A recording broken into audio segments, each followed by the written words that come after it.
Good morning, everyone. Welcome to my channel study Mac 247।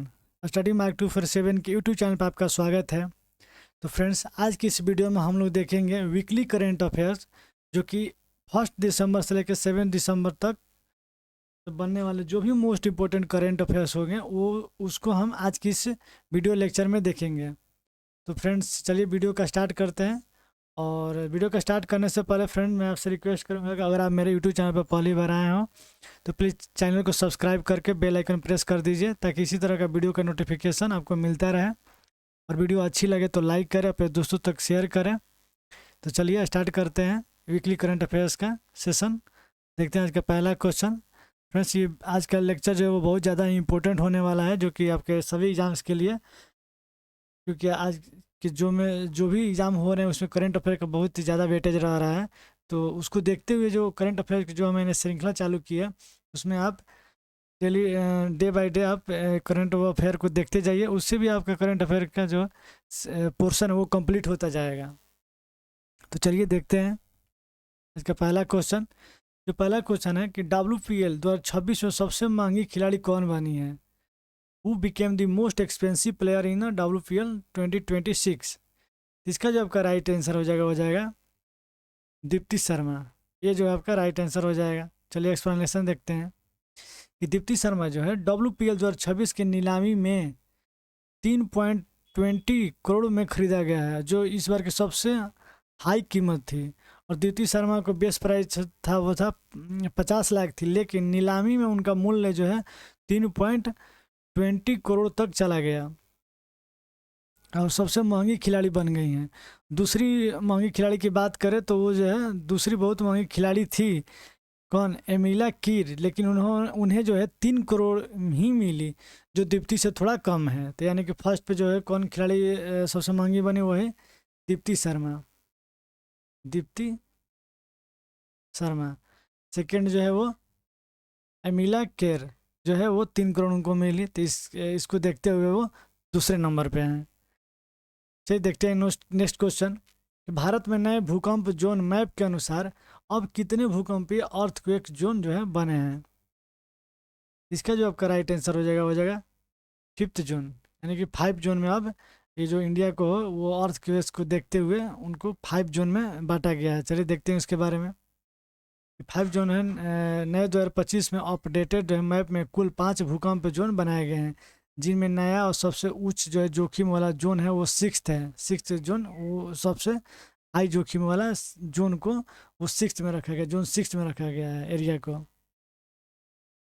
यहाँ बात की कि पहले के माने आता है कि अनुसार है ब्यूरो ऑफ इंडियन स्टैंडर्ड, जो कि BIS के तहत है, भारत के 4 जोनों में, जैसे कि जोन 2, जोन 3, जोन 4 और जोन 5 में बांटा गया था। लेकिन 2025 में जारी नए जोन मैप में एक नया जोखिम वाला जोन, जो कि जोन 6 जो है उसे जोड़ा गया है, जिससे अब जो है वो कुल जो जोन है वो 5th हो गए हैं। और इस बदलाव का मुख्य कारण था कि संपूर्ण हिमालय क्षेत्र को, जो भूकंपीय दृष्टि से अत्यंत संवेदनशील है, अब सबसे उच्च जोखिम के श्रेणी में लाया गया है। चलिए नेक्स्ट क्वेश्चन देखते हैं। नेक्स्ट क्वेश्चन, भारत में 1 दिसंबर को कौन सा राज्य अपना महोत्सव स्थापना दिवस मनाता है? इसका जो राइट आंसर हो जाएगा नागालैंड। यानी कि ये जो है आपका राइट आंसर हो जाएगा। चलिए इसका एक्सप्लेनेशन देखते हैं, कुछ फैक्ट्स देखते हैं कि नागालैंड जो है 1 दिसंबर 1963 को, जो कि 16वां राज्य बना था। यानी कि कब बना था, इसका फॉर्मेशन हुआ था तो 1963 ईस्वी को भारत जो है जो कि नागालैंड है भारत का 16वां राज्य के रूप में बना था। और इसलिए जो है हर साल 1 दिसंबर को अपना राज्योत्सव दिवस, जैसे कि फॉर्मेशन डे मनाता है।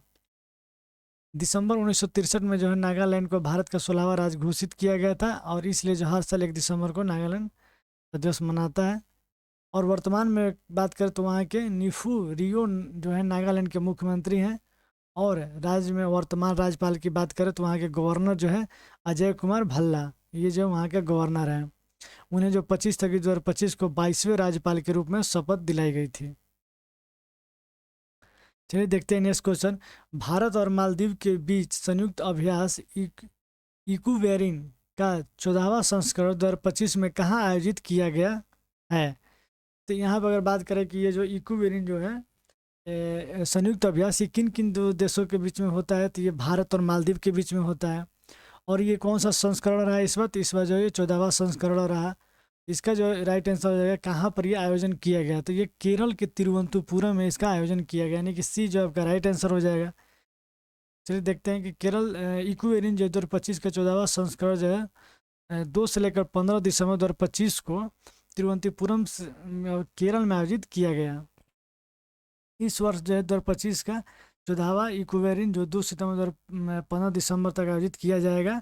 अभ्यास जो है तिरुवनंतपुरम केरल के आसपास के सैन्य परीक्षण स्थलों में हुआ।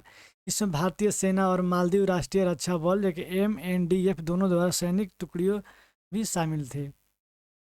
चलिए नेक्स्ट क्वेश्चन देखते हैं कि 7 दिसंबर को कौन सा अंतर्राष्ट्रीय दिवस मनाया जाता है। 7 दिसंबर को अंतर्राष्ट्रीय जो है नागर विमानन दिवस के रूप में मनाया जाता है।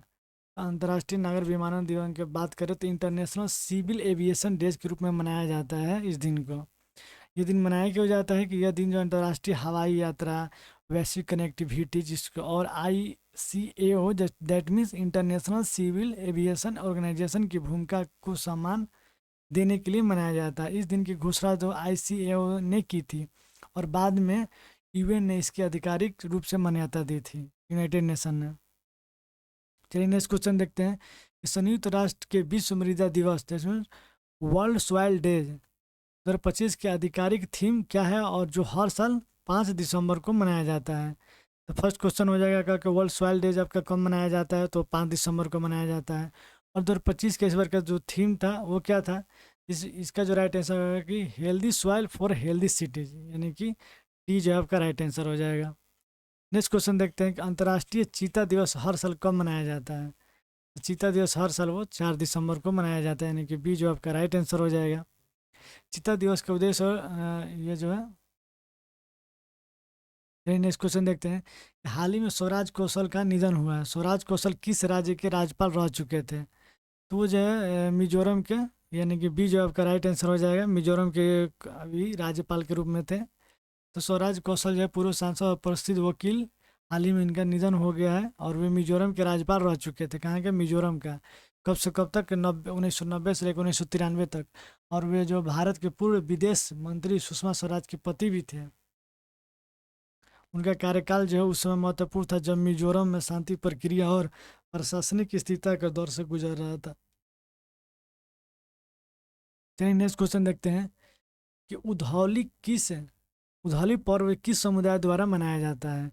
इसकी बात करें उधौली पर्व तो वो किरात राई लिम्बू समुदाय द्वारा यह पर्व को सेलिब्रेट किया जाता है, यानी कि आपका राइट आंसर हो जाएगा इसका सी हो जाएगा।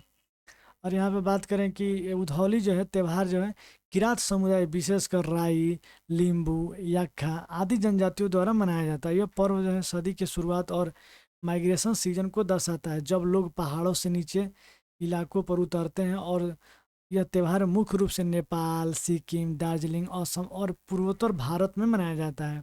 इस दिनों सकेला नृत्य भी किया जाता है जो कि किरात समुदाय के पारंपरिक नृत्य है। नेक्स्ट क्वेश्चन देखते हैं, हाल ही में जारी ओमैन पीस और सिक्योरिटी इंडेक्स 2025-26 में भारत को कौन सा स्थान प्राप्त हुआ है।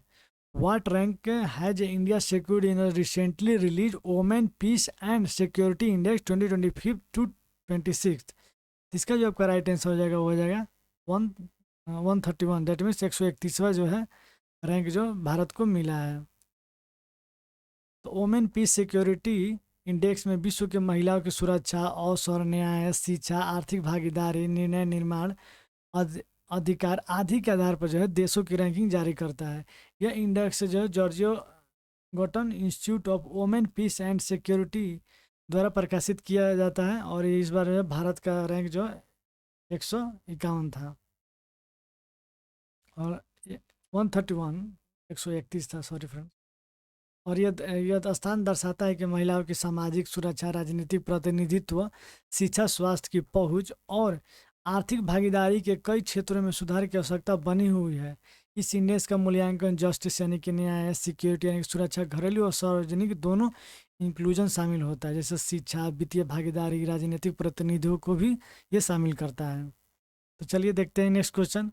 ऑक्सफोर्ड यूनिवर्सिटी प्रेस यानी कि ऑक्सफोर्ड द्वारा 2025 में अपना वर्ड ऑफ द ईयर किसे घोषित किया गया है? इसका जो राइट आंसर हो जाएगा रेज बेट को। अब देखते हैं रेज बेट मीन्स होता क्या है, ये क्यों चर्चा में है। तो रेज बेट का मतलब है कि ऑनलाइन ऐसा कंटेंट जो जानबूझकर लोगों में गुस्सा या आक्रोश यानी कि एंगर आउटरेज जगाने के लिए तैयार किया जाता है ताकि ज़्यादा क्लिक शेयर या व्यूज मिले। यानी 2025 में जो है इस शब्द का इस्तेमाल जो है 3 गुना वृद्धि हुई है, जिससे यह इस साल में सामाजिक और डिजिटल माहौल का प्रतीक बन गया है। और दोनों अन्य अन्य शब्द जो वर्ड्स है वो दावेदार थे, जैसे कि ऑरा फार्मिंग और बायो हैक को हराया गया है इस वर्ड में। दैट मीन्स इस वर्ड को इसका मीनिंग होता है कि ऑनलाइन ऐसा कंटेंट जो जानबूझकर उसमें गुस्सा और आक्रोश वाला जगाने को तैयार किया जाए। तो इस शब्द का मेन मतलब यही होता है, जो कि आजकल ऑक्सफोर्ड द्वारा ये क्या बोलते हैं वर्ड ऑफ द ईयर के रूप में घोषित किया गया है। नेक्स्ट क्वेश्चन देखते हैं। वेरियोर कॉटन साड़ी को हाल ही में GI tag that mean geographical indication tag किस राज्य से संबंधित है? तो ये साड़ी जो है आपको तमिलनाडु से, यानी कि बी जो आपका राइट आंसर होगा। ये जो साड़ी है तमिलनाडु से रिलेटेड है। तो यानी कि वेरियूर कॉटन साड़ी जो तमिलनाडु राज्य के त्रिचीपल्ली डिस्ट्रिक्ट यानी कि त्रिची क्षेत्र से संबंधित है। वेरियूर कॉटन साड़ी को 2025 में जीआई टैग मिला और यह तमिलनाडु राज्य के पारंपरिक हथ करघा साड़ी है। इसका उत्पादन है जो त्रिची जिले के वरियूर कोठाटूर एंड पैठामप्री क्षेत्र में होता है। नेक्स्ट क्वेश्चन देखते हैं कि दुनिया के सबसे बड़ी राम प्रतिमा स्टैचू कहाँ बनाई गई है? ये जो बहुत ज़्यादा ही न्यूज में है। तो फ्रेंड्स ये जो है गोवा में आपको देखने को मिलेगा। यहाँ से इसकी देखते हैं इसकी लंबाई कितनी। 28 नवंबर 2025 को जो है 77 फीट ऊंची और कांस्य प्रतिमा जो है अनावरण किया गया है, जिसे अब दुनिया की सबसे ऊंची माने कि लॉर्ड राम की जो प्रतिमा इसे माना जा रहा है। नेक्स्ट क्वेश्चन देखते हैं कि पंजाब नेशनल बैंक जो कि पीएनबी ने अपनी पहली ब्रांड महिला एम्बेसडर के रूप में किसे नियुक्त किया गया है? तो ये पंजाब नेशनल बैंक की जो पहली महिला ब्रांड एम्बेसडर है वो है हरमनप्रीत कौर जो है वो पहली ब्रांड एम्बेसडर महिला है किसका? पंजाब नेशनल बैंक की। इसका जो राइट आंसर हो जाएगा वो जाएगा बी।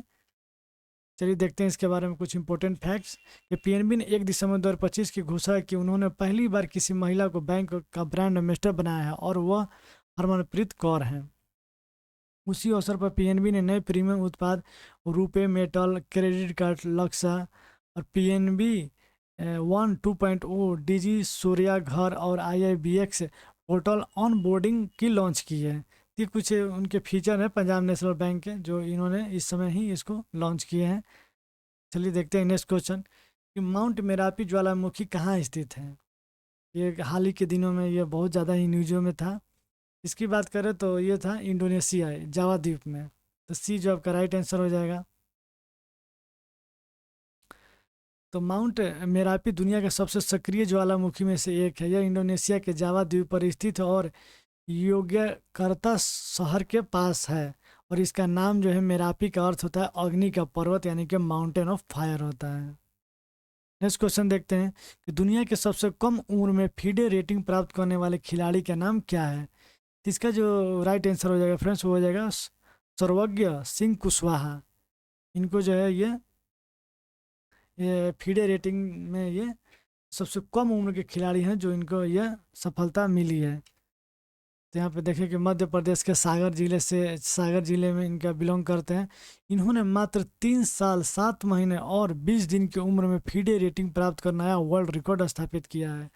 और 1 दिसंबर 2025 में जब उनकी आयु जो 3 साल 7 महीने और 20 दिन थी, तो उन्होंने राशिद रैपिड रेटेड टूर्नामेंट में 3 रेटेड विरोधियों को हराकर फीडे रेटिंग जो है 1512 पाई थी 1572 पाई थी।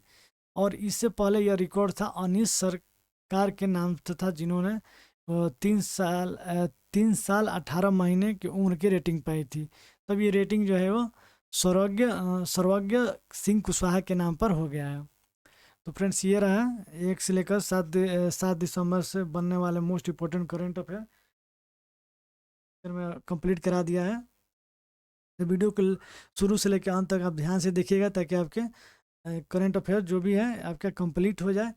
चलिए मिलते हैं नेक्स्ट वीडियो में, तब तक के लिए धन्यवाद। अगर वीडियो अच्छी लगे तो लाइक कीजिए, और मेरे चैनल पर पहली बार आए तो प्लीज़ सब्सक्राइब करके बेल आइकन प्रेस करना ना भूलें, और अपने दोस्तों से शेयर करें। चलिए मिलते हैं नेक्स्ट वीडियो में, तब तक के लिए धन्यवाद।